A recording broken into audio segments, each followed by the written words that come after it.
All right, today we're gonna bring an actual scrubber for your back, but this is actually pretty good for not just scrubbing your back, but to put lotion or pretty much anything.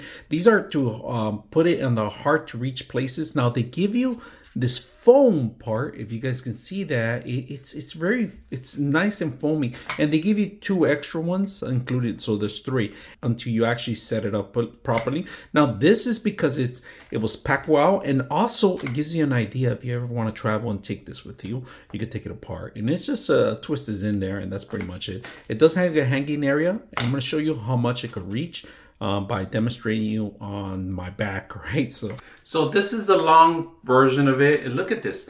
Before, my hand is like reaches right here pretty much, but if you get this extension, look at how long you can go all the way down, right?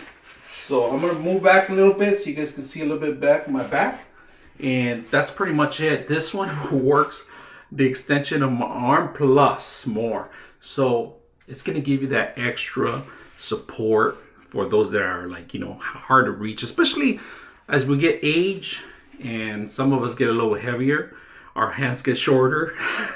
I'm not gonna say who, but we need assistance, and this is a perfect way to do it. So I like this thing that you could stretch all the way to the back. Look at this, pretty much all the way to almost to your buttocks, not that much, you know, but just your back, your lower back. But it works very well for extensions, and also, you know, hard to reach places back here, your head, places that you normally don't wash or are covered, or I mean, you do need assistance. This is a perfect way to do it. So men, we do need it. Women, they always use it, so they know the secret. I hope you guys enjoy the video.